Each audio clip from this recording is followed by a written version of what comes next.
Howdy everybody, Steve here, KM9G. My friend Ziggy sent in a 9-to-1 core, and you notice this isn't the typical yellow or red or black color. So I did a little bit of research trying to figure out what the exact right perfect core is for a 9-to-1, and wouldn't you know it? It depends. It all depends on what you're doing, it all depends on how you're doing it all depends on where you're doing it. So in the spirit of amateur radio, we're experimenting today. This is a minty core. This is the same core that the Coffee and Ham Radio's crew uses in their Poseidon and their Kronos antennas. And Ziggy thought, I wonder if it will work just as well as a 9-to-1. And that's what I like about things like this. We get to experiment, we get to play, we get to learn whether things work or not. I even went out and I asked my buddy ChatGPT what he thought about, did I just gender ChatGPT? Yeah. Anyway, what he thought about the proper core for a 9-to-1. And it turns out nobody agrees. There isn't a proper core. There's a proper core for you and your situation, which might be the core you have at hand, or it might not be. There's some information here about what core you might want to use for what, but if you really do some research, you'll find out that different cores work at different frequencies and do different levels of transformation and have different properties.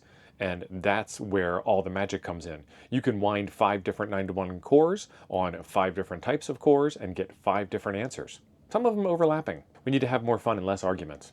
I'm going to prove that this thing works, but first we're going to take a look inside and see what's inside of it. You know how we do things here. We have to take this apart. So let's get it opened up.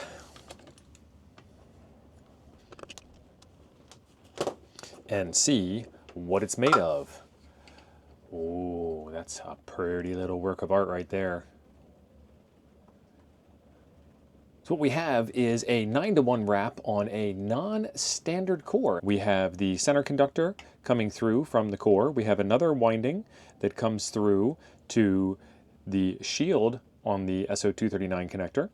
From that shield we have this flying lead soldered on, and this will be your connection to ground, to your counterpoise, to your radials, to whatever it is you want to do. We have another connection coming up here that then connects to a stud to mount a wire on. And Ziggy has included this little terminal here, but I have a power pole system that I use for mine, so I'm going to put another alligator clip jumper lead up here, which is going to make my wire slightly longer and connect that to my existing power pole connection. After I go outside in the rain and get this thing all connected, then I will come back in and we will check it out on the radio. One last look at how beautiful that thing is. That's just sexy. All right, let's go. All right, I want to get outside and get this done because it's raining. I already hooked up the antenna. I just want to show you what we're working with here. So I got to get away from the RV so I can get you kind of an overview. And what we have is the DX Commander mast. And I don't know if you guys can see it. We'll get a close up, but on the side of the RV, there is an orange wire that goes up to the mast, and then it goes over in an inverted L to that tree over there. And that is 41 feet of wire plus an extra foot or so of jumper wire. Let's get in and take a closer look. We have the ground radials here connected to the bottom through that jumper wire to my typical ground radial setup. And then we have the coax that goes into the RV, and we have a little jumper wire to get us from the stud up to the radiating element, which then goes up and over. All right, now that I have braved life and limb in a slight drizzle here, I need a microphone. I didn't plug the microphone in. It goes in the bottom and it's keyed that way. We're gonna try this. This radio has a built-in tuner, and when it is on you can see red, and when it is not on you can see less red or orange. So this is with the tuner off in MIDI mode on 160, and it is, oh, hold on, I gotta switch the meter over. SWR, all right, there we go. This is with the tuner off in MIDI mode on 160 meters. And you can see more than 3-to-1 SWR. I'm gonna tune it. And then what do we have? 1.5-to-1 right here on the band. Nice. All right, now we wanna go up to 80 meters, no tuner on 80 meters. About 3.5, 4-to-1. You can see right here on the scale, about 3.5, 4-to-1. Let's run the tune cycle. And less than 1.5-to-1 right there. Excellent. Let's go up to 40 meters. No tuner on, and we have 3-to-1 SWR, so it's definitely going to be able to tune that. and 1-to-1 SWR. Perfect. Let's go up. The tuner automatically turns off. We're on 30 meters, and we have greater than 3-to-1. I know it's going to tune it. 1-to-1. Perfect. Tuner is off. 20 meters. 3-to-1. It's going to work. 1-to-1. Perfect. Oh, 1.7-to-1. This is going to be easy. 1-to-1. Got it. 21. 3-to-1. 1-to-1. Perfect. 24. 1.7-to-1. 1.3-to-1. 1.4-to-1. I'll take it. 28. 28 is 1-to-1 with no tuner. Nice. Yep, 1-to-1 with no tuner, and the tuner's like, I give up. You don't need me. 50. 6 meters. All right. Infinite SWR. And it still tuned it. 1-to-1. Off. Infinite. On. It was 1-to-1 last time. There it is. All right, that's the rain and the wind. You can see it moving. Nice. All right, awesome. I know you don't want to see one of the world's best internal tuners in a radio, the internal tuner in the ICOM 703, tune a 9-to-1 antenna. You want to see signal reports. I'm going to stick this thing onto 10-meter FT8 and see how far we can get out in the rain. All right, it's kind of a long shot. We're on 10-meter FT8. We are all set to go. The antenna is actually resonant on this band, which is weird to me, weird to my way of thinking.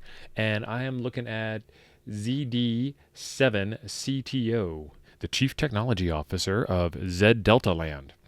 And I am hearing -15, which is good, but he's got a pileup going, and for some reason, WSJTX shuts off whenever it sees that someone else is working that station. So I'm going to keep on trying. That is 11,559 kilometers away, and I am running 5 watts. I can hear him. I don't know if he can hear me or not. Oh, he can hear me. Oh, that's awesome. He's got me a -14 at 5 watts. St. Helena is Z Delta. I've never worked a Z Delta station before. Oh, somebody else jumped in. Oscar Hotel 3 Golf Bravo Whiskey jumped in on my call. Rude. He did hear me, and he did respond, though, which I think is pretty awesome. He stopped listening, so I picked on TOIP. TO, I like that. Oh, now he's answering. -12. What was the first time I heard him? First time he heard me. -14. So it's getting better. I cheated a little. I increased the power because I want this contact. So now I'm up to 10 watts. There's lots of DX out here today. This is Brazil. This is Cuba. EU. AF, Africa. ZS3JDL. Honduras just popped up. Still calling. I think the wind isn't helping me any. I can watch the SWR on the antenna move back and forth with the wind. And I got him. Z Delta 7 CTO, I was 10 watts. Running FT8 on the wrong core, on a 9-to-1 wind with 42 feet of wire in an inverted L in a compromised position from Oklahoma to St. Helena. Nice. And he's sending this weird response back, S56AT. I don't know. Let's come over here and see how our map looks. Did I get any more data? No.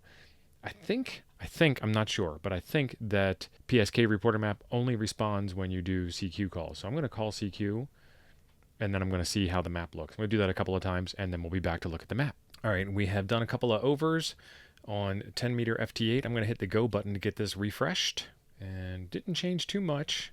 Calls in the last 2 minutes. What's going on over on FT8 land? I'm still calling CQ. The antenna is broadside north and south, which is why I'm probably getting a lot of north and south propagation. The inverted L part, the horizontal part, is probably helping me get over here a little bit farther, but then so is also the fact that they're just really far away. Let's go and see about other bands.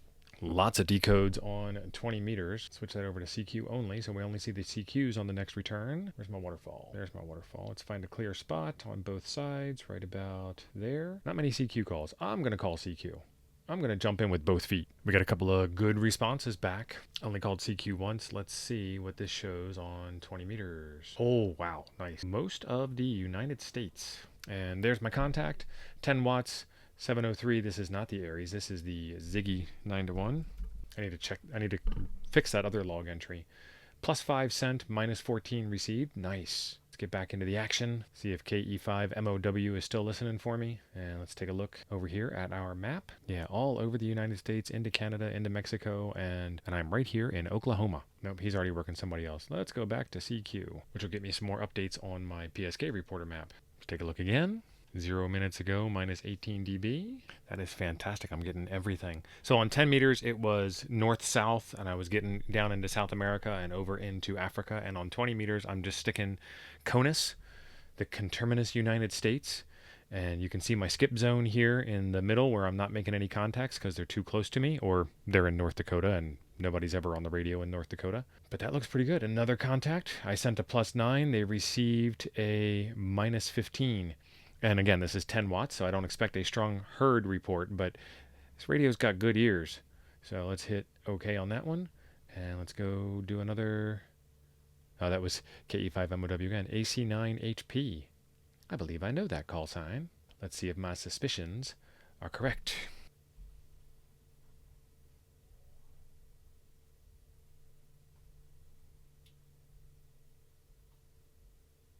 Wayne. Good to work you, Wayne.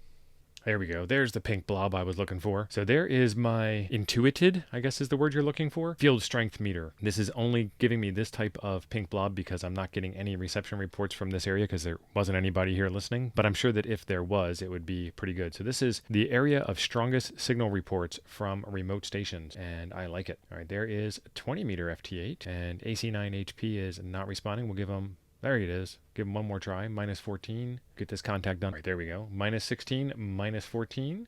Looking good. A lot of that state still don't have power, over. I can only hear one half of this QSO. Yeah, we had storms here yesterday, but only one reported tornado. Sounds really good, though. Kilo Mike 9 Golf. I am down in Oklahoma. Can you say your call again, please? Kilo Mike 9 Golf. Okay, what's your location?